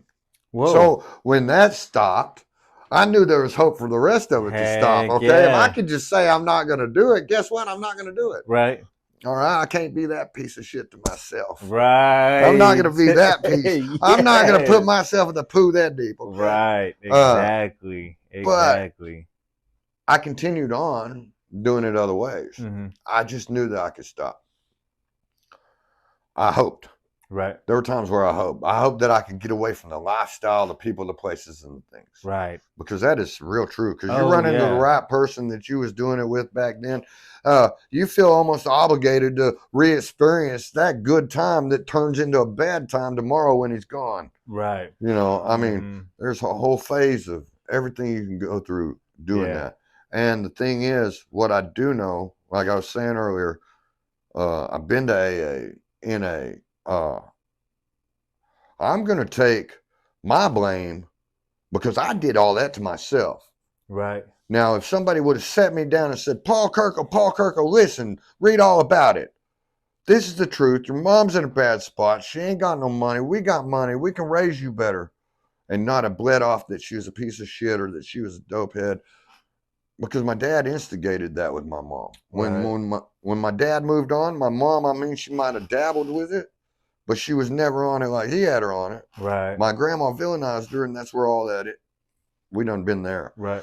So I don't want to get heated on that subject. But yeah, here we are, and I mean, there are two reasons okay, listen, if you didn't have bad times and everything wasn't falling apart, there'd be no reason that anybody would straighten up and fly right.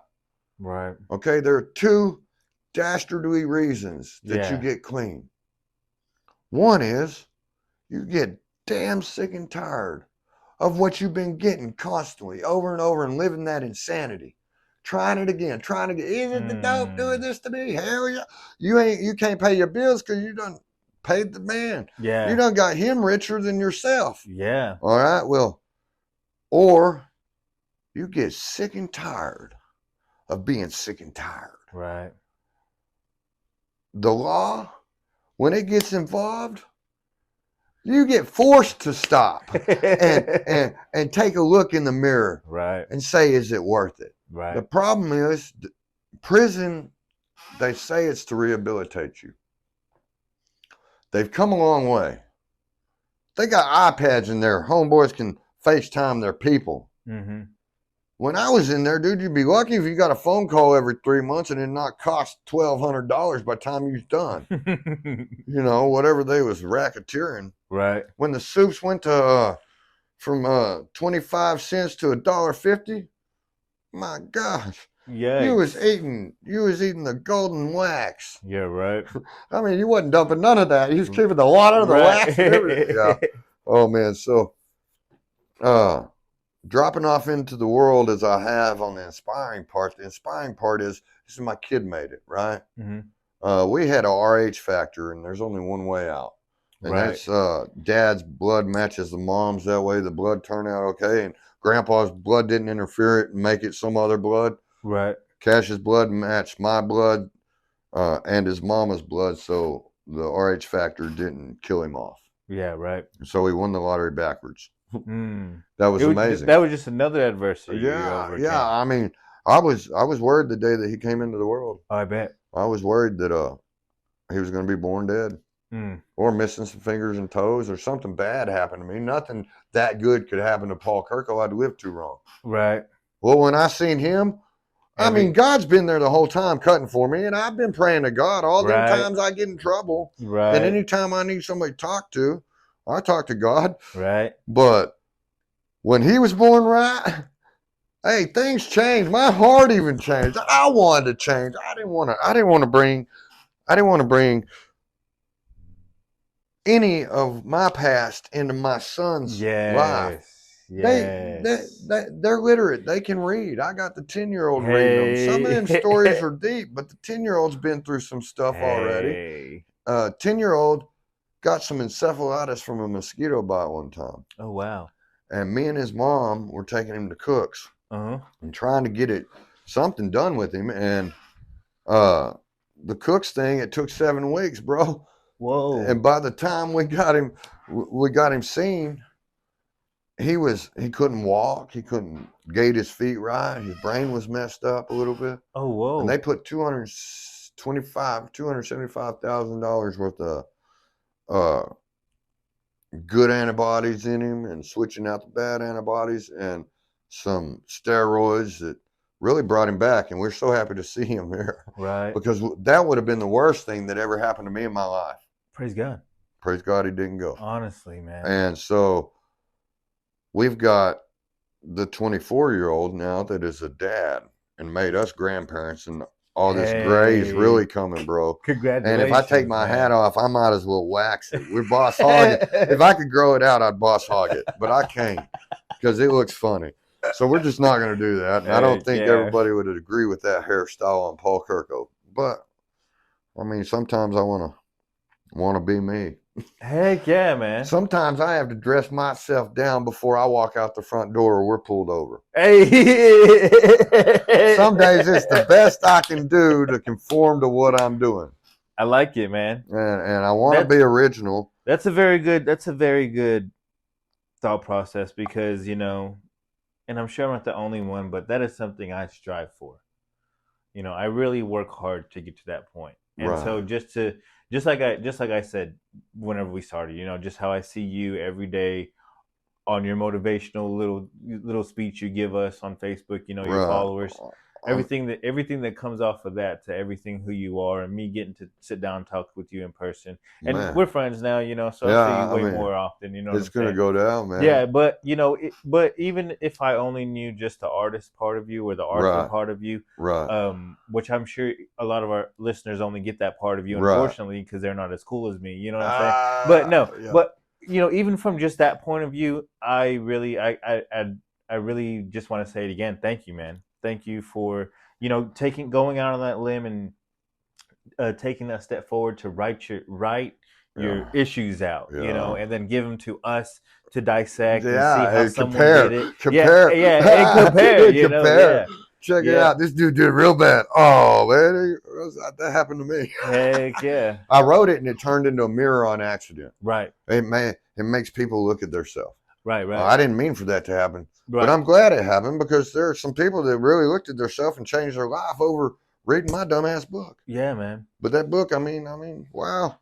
So let me ask you this: if there was something that you could go back and tell yourself, maybe your 20-year-old self, Yeah. from right now, or any other inspiring Arthur or someone out there who doesn't know how to share their story, what would you give someone for inspiration along of those lines? Man, start sharing it. Mm-hmm. Take that step. Write something. Mm-hmm. Look at it. Somebody needs to hear it. Yes. Man. Somebody out there will hear it, latch onto it, get something you said. Mm-hmm. My story is just crazy enough to make 3 books out of. Yeah. I never meant to write one. Right. Right. You can do it. Right. And because just to follow up on your answer almost, it's crazy to think that these would not be here. We would not be having this conversation if you wouldn't have just started. Right. So see how the snowball effect comes from just simply starting. Right. And so many people are scared to start. So someone who's scared to start, what would you say to someone if you told me just start and I was like, but I don't know how or I don't know where? What would you say to someone like that? Where did things get wrong? Yeah. You can start right there, or you can back it up to what possibly caused those things to go wrong that got you wrong in life and society. Right. If that's what happened. Right. Exactly. Some people go through life and they've never been scathed by the justice system, but they went through just as much hell. Right. Right. I mean, touched the fire, played with the fire, didn't get the other end of things. Thank God. Yeah. And they pulled out. Those people, I listen to anybody with a good word. Mm-hmm. Mm-hmm. I can't stand judgy. Mm-hmm. Somebody gonna judge somebody on something, man. You better walk a mile in their shoe. Yeah, or at least try to put them on. Yeah, try to put them on. Or at least try to put them on. Yeah. So I would agree with that. And I stand behind that too. Being a person who, I know y'all see a lot of me on social media because I force myself out there. But trust me, y'all, I don't want to be there. It's not as easy as people cook up to be. But right. I would agree with that. Would just be simply start. Because once you start, because I feel like with the path that I take, I feel like I'm trying to break through a brick wall with a pencil. And you got to keep chipping, I just bro. Gotta keep chipping. That's the only way that I can do it. And I feel like that's how anybody who wants to chase a dream like this is you just got to start chipping away. You ever heard of Zelda, bro? No. No Zelda. Yeah, Zelda. Yeah. Find another sword. Oh yeah. You got to get the metal one. The wood one ain't gonna work. So then you leave your wall. Right. And you go to your friends and you find your pick that's made out of metal. Right. Somebody supplies that to you and you can chip a piece. That's absolutely true. My friends, I lost my mom, I lost my dad, I lost my grandma. I have extended roots because of all that. The foster families. Right. I mean, I got people that cut for me that I don't even know have cut for me. Right. Because of the foster families that have loved me. Right. And but the friends that you have, man, and the stories that you go through in your daily hell could actually lift somebody out of the pits of despair. And I mean, I got homeboys on Facebook telling me, keep bringing it. I'm helping them. Yeah. And the stuff that I'm saying, I believe, but I would have never thought it would help somebody. Right. because I Exactly. lived it. It's a lived experience. So all mine is kind of dumbed down. Exactly. That's how I feel about it. I don't react to stuff like normal people would. Right. I got that dark sense of humor. Shit's Right. kind of funny. I mean, oh, you stubbed your toe, but at least you still got your toe. Shit's kind of funny. You know? No, yeah, I mean, exactly, man, exactly.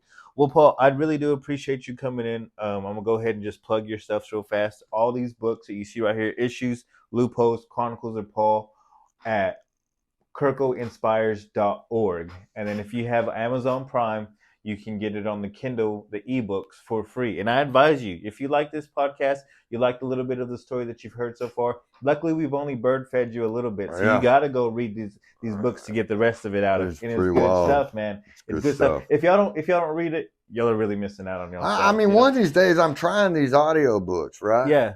I mean, I haven't figured out if I want to use my voice. Yeah. I would love to. Yeah. I think it'd be cool if we were sitting. The book's kind of, I mean, when I wrote the book, it's like you're sitting over there. Yeah. It's like I'm talking to you when you're reading it. I think that would be cool because, audiobooks is where it's going, though. Everybody likes to plug it in. Hey, and you hear that? Y'all heard it here first. Mark Santhony's Everyday People podcast. His audiobooks are in the making. We're working on it, man. In the works. But yeah, y'all go ahead and check out the books, KurkoInspires.org.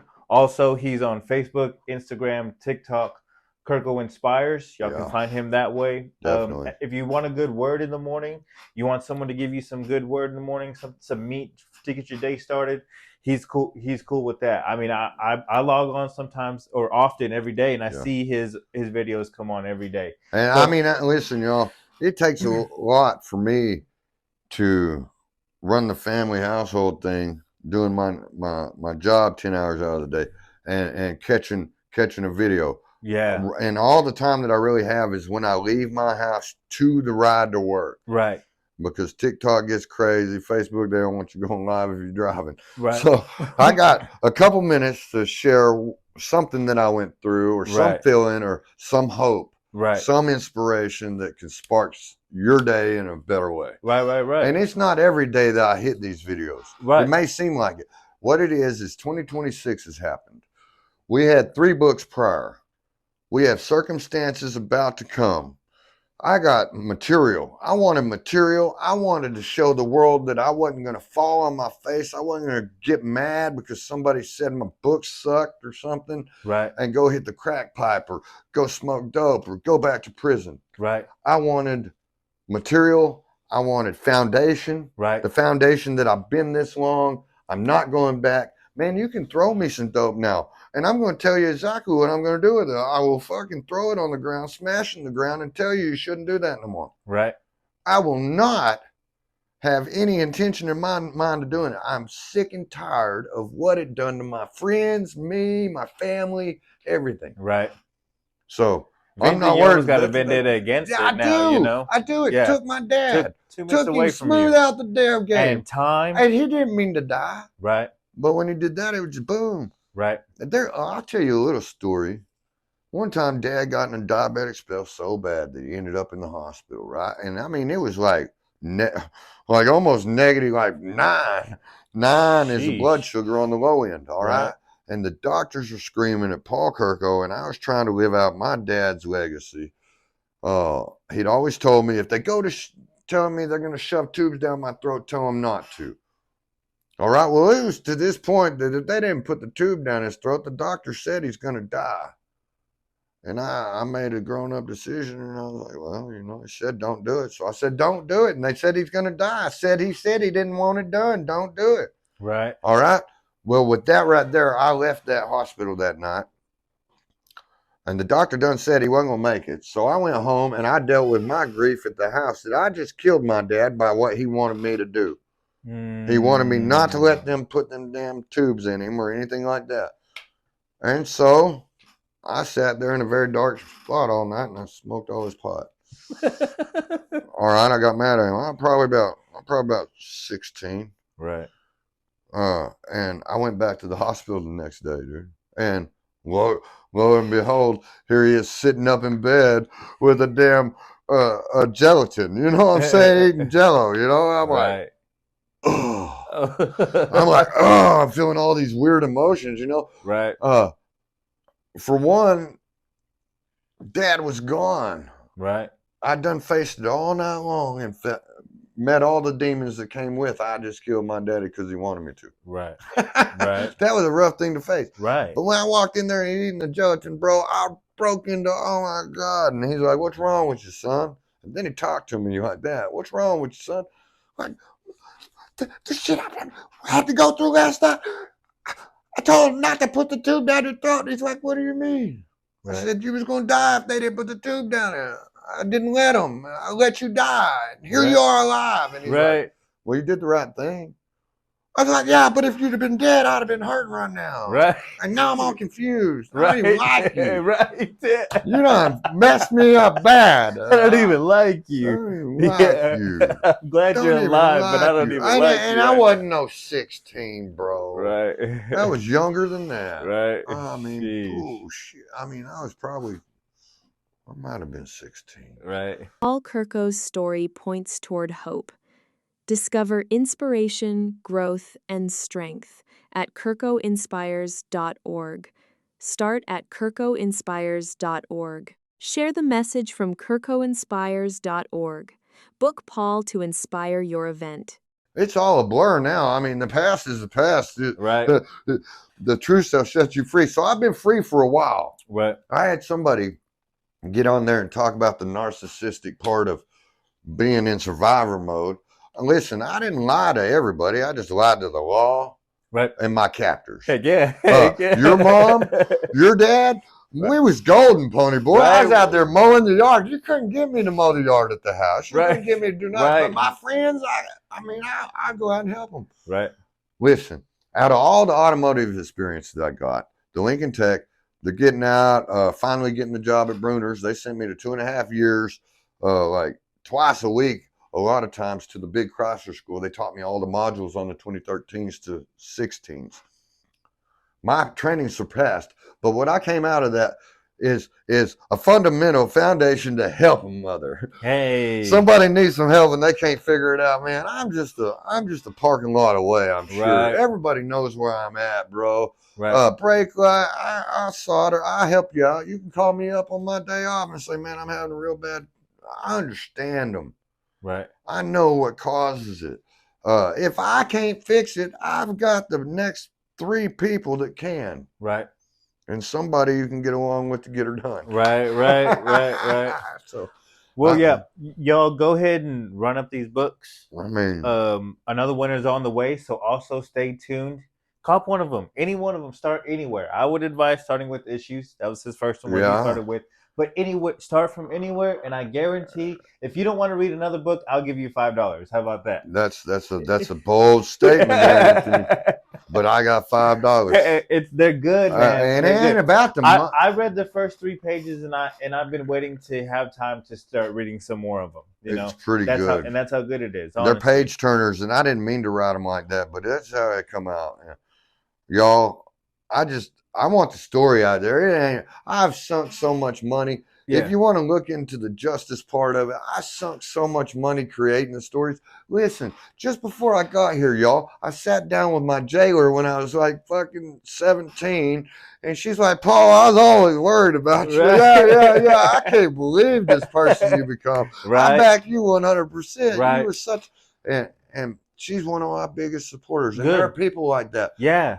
Listen, when I first dropped the book Issues and I found out there wasn't a dud and I wasn't going to get laughed at, I donated it to the police that captured me. Wow. Multiple. Wow. I donated it to the judges that sentenced me. Wow. And I have donated it to the prisons that held me. Wow. And I mean, people, they're sending them in because, I mean, people need to know there's light at the end of the tunnel. You just got to stop a couple things. Yeah. I mean, and I'm gonna shoot this out there. Maybe I'm wrong. 75%. Right. Is what you're choosing to do with your programming, and you can reprogram it anytime you get good, damn, and ready. Exactly. So, I've had to go down that road too. I've had to reprogram I've had to myself because reprogram my mind, my thinking, I the had to way quit lying. I move. had to quit stealing from them. I had to quit being mean. Yeah, yeah. I mean, I grew up towards all those people. Yeah. Even my aunts got some of it, dude. Right. Because they knew the story. The worst thing, not the worst thing, it really made me feel better. At like 30, 38, I dropped the aunt the book. Uh-huh. The aunt says, well, you know, one day old Grandpa Kurko was asking me what the hell's wrong with little Paul. And she said, I said the wrong thing. I said, well, what'd you say? And she said, maybe he needs his mama. Grandpa exiled her from the camp and said she'll never speak of that again. So, I mean, that's where my fishiness came from. Right. All right. My poor mama. I mean, she might not have been right, but she was absolutely not that wrong. Right. And so, me and my brother, we stay in contact. He's in Arkansas. He's married. He's doing good. My sister, she's following the same path as me. She's threatening to write a book. Hey. I mean, she's scared that it's not going to be worth nothing. I said, well, get to writing. Just start. She questioned me on what I use. My publisher wants me to use Word. I'm cheap. I got an old outdated laptop. I'm using Google Documents. It's free. He wants to put me on his Word. I don't know how to do that. Right. I'm not as tech savvy as I look. Right. Born in 1978, boys. I'm lucky I can operate my phone. Heck yeah. I feel bad for the people that come out of prison and they've been away from things. I mean, for 10 years. Oh yeah. And don't even have an email. They don't have an email. Yeah. They don't have anything. Yeah. I mean. Yeah. And you almost can't do nothing without an email. Yeah. You know, you have to at least have an email to do almost anything. To start your phone up, to have a social media account. Yeah, to talk to people. Yeah, you have to have an email, period. I mean. And there's people that come out interviews, and they respond to your email. Yeah. Come in this day for your next one, you know? Yeah. If you ain't got an email, you ain't getting in contact like that. Yeah. And what I faced one time is I come out, and I came out for the last time. I actually believe it was, 04 was the last time I came out. Right. And when I came out, I needed the birth certificate, some other stuff so that I could get whatever they wanted me for jobs and weird stuff. I had to go down to the courthouse. So I did, man. And when I went to that courthouse, I went in there. I said, "Say, man, listen, I need a birth certificate." She said, "Well, what's your name?" And I said, pulled out my ID, my prison ID, and my social security card. And she goes, "All right, so what's your name?" I said, "Paul William Kurko Jr." And she goes, "All right, let me go look." And she goes back to the back and she's fumbling through stuff. And she goes, "Your name's what?" I said, "Paul William Kurko Jr. I got it tattooed on me at PWKJ right here, this proof." And she goes, "What's your mom's name?" I said, "Shirley Jean Grundy." She said, "What's your dad's name?" I said, "Paul William Kurko Sr. Duh. You know, I'm being all smart ass, kind of like, how the fuck can you not, can you not find me? Right. And she screams back and she goes, "Sir, your name is Paul Jr. Kurko." As illiterate as that may sound, that's what my real name was. Paul Jr., spelt out Junior, because my mom wanted to call me Junior. My grandma, being a college professor, the brainiac, she couldn't handle the grammar in it. Right. So she changed my name to Paul William Kurko Jr. I had a driver's license under it. I had a social security card under it. And guess what? $28 and 12 minutes later, you were I was Paul William Kurko Jr. She went in there and told the judge what had happened to me. He goes, "Oh, yeah, $28. We got it." Yeah, we got it. So for 26 years, I mean, that was almost $1 a year, maybe a little over. Yeah. I was under an alias. Hey. So the first thing I wanted to retaliate against was the state of Texas. Right. "You got the wrong man. I didn't Right. know Right. No, your charges and everything. You're like, no, you can't change your face. I didn't play those. I knew better. Hey, I was so glad to walk out of the fire that I'd walked out of. Just smoking and a little hot. For sure. A couple burns, Smelling like smoke. Yeah. You know? I mean. Well, Paul, thank you for your time. I appreciate you being here. Before we leave, I just want to say, you know, for anybody listening, everybody who's listening, there are people out there that love the fact that you exist. And for that, I appreciate you. Keep doing what y'all are doing. And also, y'all need to go check out these books. We got Issues right here, live action. We got Loopholes, Live action. live action, and then the Chronicles of Paul, all by Paul Kurko. Y'all need to go check him out. Listen, the one thing here, this is a small mind concept, but this is as big as I can get. Mm-hmm. There are 3 million people that have the exact same life as me. Right. We may not know each other. Right. There are 2 million of those people that support people that had lives like us. Right. All right. And they had lives like us too. Right. All right. There's only 1 million, give or take a bunch, right, that wrote the book. Right. I'll tell you right now, nobody wrote it like me. Hey. All right. Y'all need to check it out. It's hot. It'll tell you what I did, where I came from, and where I'm headed, and what I'm about now, and the inspiration coming to you. That's what Circumstance is about to do. It's about to drop on the nearest digital device near you. Hey, so y'all stay tuned. We got these right here. Y'all go at KurkoInspires.org. If you want to read these, you can order them or get the ebooks. And then he has a new one coming out. Y'all are in the waiting for. So y'all stay tuned. Also, Mark Anthony's Everyday People podcast. I do have more podcasts on the way. Inspires Clothing Company. There's more clothing. There's some more clothes out there. Y'all go check out the website. And I got more music on the way. So thank y'all, everybody, who's been here with us. Definitely. Thank y'all for sitting with us. And y'all stay tuned. And don't forget that we love y'all. And y'all have a good one. We'll see y'all next time. Y'all take care. If you can't find the inspiration, you got to be the inspiration. I like it, man. That's what we got to do. We got to be it.